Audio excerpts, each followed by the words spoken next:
Hey, it's that time once again to talk about Four Nights at the Apocalypse. I don't have any other sort of waffle to say to you guys this week, so we'll get right into chapter 192, titled The Rule Breaker. And we finally get another new colored double spread. I thought we was gonna wait till like chapter 200 to get the next one, but hey, you know what that means for me. New thumbnail change, new backdrop change. But yeah, this is the most odd family photo you could ever see.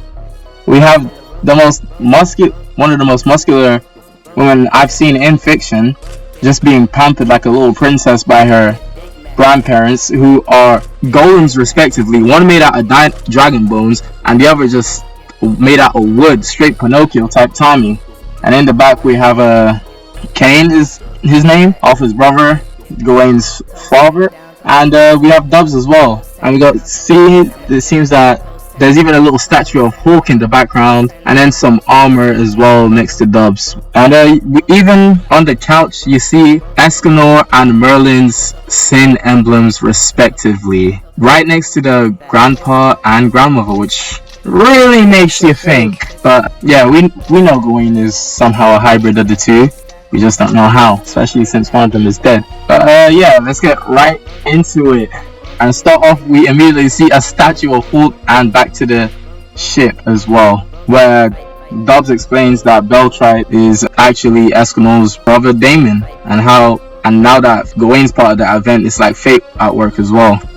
Dubs says that it kind of concerns him, as Gawain is a delicate child despite all, with Cain saying that despite that she's rude and pompous, but also very pure and open-minded, and that she does resemble her parents, saying to Grandma and Grandpa that his time as Gawain's guardian is over, and that it's up to Gawain to choose her way in life. As she is 18 years old now, it's time to tell her the truth about something, as the both of them just stay silent at that, as we see an image of Gawain with sunshine, with dawn full in effect. And we go back to the tournament, as a shockwave seems to rush at the fact that Balin's been damaged for the first time ever. But going back to that, yeah, I'll talk more about that at the end of the video.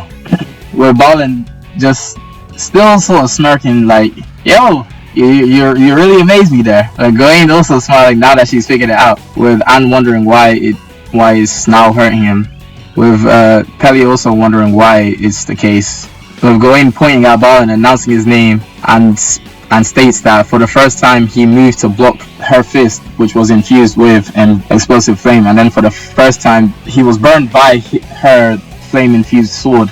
And from that point, Balin only had two options when Gawain blocked with her left arm: either take the flame away or take the sword away. And at that, Gawain explains that he feared a potential lethal slash, so he opted to cancel out the physical slash, and that it exposed him to the flame, which hurt him. So with that, everyone realized that he can switch out between cancelling out magical or physical attacks depending on what his opponent does. And it's the truth behind his invincible. Yes, I'm not going to do the title card thing no more,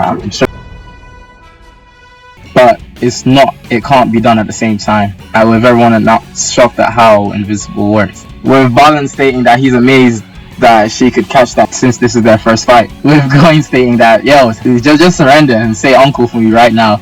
But Balin doesn't even think about it, and says that you wouldn't want this to end on a boring note like that, would you? And Tonsa saying that, didn't you say you could defeat me with one finger? True, and yeah, that's pretty true. That's true, and yeah, that's true. Look at her face. Look at her face. Oh my god. No, bro, I don't know why just looking at her face like that made me laugh so goddamn much. But, yo, oh my goodness. And then she smiled, like, this might be one of Gawain's most gorgeous panels, despite how dirtied up and bloody she is. And she says, very well, and with a swift attack, she dashes at him, and they both clash blades once more, with Gawain going up into the air as well after that, stating a chant. And obviously she seems to just look at her, with everyone wondering obviously what was Gawain's next move after Invincible's weaknesses have been displayed, with Tristan thinking to himself, like, despite knowing how it works, either the melee or the magical will be blocked, so it's hard to say which one can. With Percival wondering if Gawain knows a decisive way to end the fight. With Beltribe stating that Balin's strength is genuine and that if anyone could beat him, it could only be okay, you know what? No, let me hold back on the Beltribe bandwagon of Glaze. Yes, of course you can, my king, my glorious king, my glorious green knighted king. But Beltribe goes on to reveal that in his mind, he's assured that Gawain is going to be the winner. And while this is going on, we seem to be going back to the conversation with Gawain's family, where I'm guessing the grandpa asking if they want her to tell the truth, to tell Gawain the truth, whatever it may be. With Kane stating that it's the duty of any parent to do so. With Dubs saying that he wouldn't really know. With Grandpa saying that he's not sure how he could do it, or that if she'd believe him when they look like that, and that Grandma says that she'd be disappointed in not only the two of them but herself as well. With Kane saying that obviously it's up to Gawain herself to decide at the end of the day, and that as her foster father he can tell them one thing, and that we get the reveal that Grandma and Grandpa are Escanor and Merlin, and that she's as strong as the both. So that's why in the cover image we had the two emblems on both sides. Oh my goodness, okay. Because Grandpa and Grandma were Escanor and Merlin. But that just raises so many questions. Well, how? Especially with Escanor, how? But back to the fight. Gawain lets off an exterminate maximum ray. Why can I not read right now? With Balin just like, that ain't nothing. But then Gawain teleports in front of him and does a death flick, flicking him. No way! Actually, no proper shot. Are you serious? Oh my god! Nah, I can't lie. Me personally, if I was Balin, I'd be so pissed off. No. That's actually a piss take. That's genuinely a piss take. What the heck? And obviously, Gawain teleported in and flicked him on the head, teleported out as he's falling because he's taking damage. And he just states that all that power is just such a cheat. And he got nuked by the exterminate maximum ray. Tristan just as shocked as I am. How about, did you see that? Percival over there like... Because of the teleport and the flick, she didn't give him the time to switch what he cancels. And the moment he passed out and Invincible was stopped, she immediately gave him that huge magic strike, defeating him. And she's back to her smaller form as well, stating, "Are you happy now? Just like I promised, I knocked you out with one finger." Pointing out to the... Oh, that's why she's the GOAT! The GOAT! Oh, and the crowd goes crazy as Balin is fully unconscious. Match 3 of Block B in the round goes to Gawain. Oh, and that's where the chapter ends. Oh my goodness. Holy shit. What a way to not only end the chapter and this fight, but also to end the speculation around Gawain's origin as well. As we got revealed that Grandma and Grandpa are Merlin and Escanor respectively. How that is the case, I wouldn't say it's hard to say, because we know that Merlin is capable of using magic to manipulate souls, as she's let Escanor see whatever, I can't remember the character that saved him was, as she let him see her and was also able to move around in her sacred treasure when her main body got petrified to stone back in season 2. Oh man, so maybe the whole situation with that is one thing. And now the way she obviously her announcing how she figured out Balin's weakness was pretty much what I expected. I think what most of us expected as well. Yeah, just the death flick, I can't lie.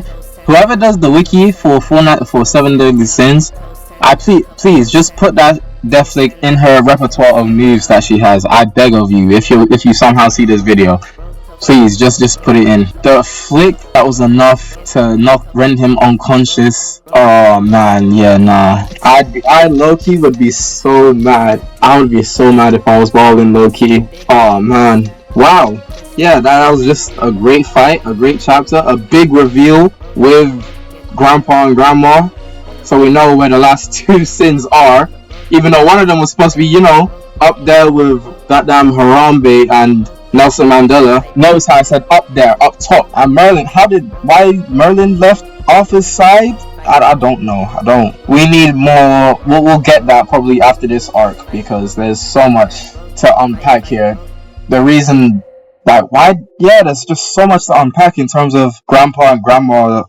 Because I kind of had my own thoughts about it, but I was like, nah. I thought to myself, yeah, they're kind of like, Eskimo and Merlin. Like, maybe Knuckles just did it as a little homage to the two of them, and we'll find Merlin locked up somewhere. But yeah, no, like, I was not expecting this. I'm curious to hear Merlin's reason for leaving Arthur, because there's no way she's unaware, especially if she's living with them. There's no way she's unaware of what Arthur's become. Is it because, like, obviously with Eskimo's confession and shit at the end of 7 Deadly Sins, like, did she decide like she wanted to live a family life and actually love this nigga Eskimo back? Who knows? But yeah, all I can do is speculate. All we can do is speculate, really. Yes, me and you. I'm speaking French. But yeah, this is a great chapter. I can't wait to see. Because next up is Tristan's match, isn't it?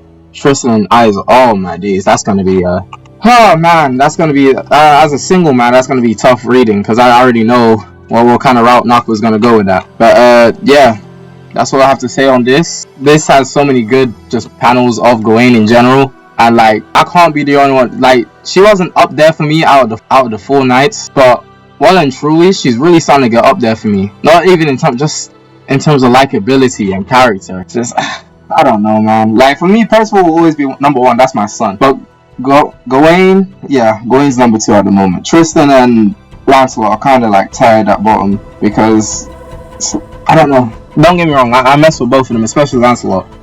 But come on. Percival leaving briefly because he thought that his existence would bring death to his friends, and only to come back 2 years later because he understands that whether he's there or not, things are gonna happen. Peak. Gawain, despite being as haughty and overbearing as she can be, is genuinely really humble and worries a lot about the people around her. It's peak. And before someone says you can't have multiple peaks, bro, what's a mountain range then? But yeah, with that, that's all I have to say. Take care. Till next time. 5 bands and that's just for the weekend. I can crack any bitch with a DM. Ain't got a dime, let a bitch hoe see, man. Your time has come. There's no way out of this one.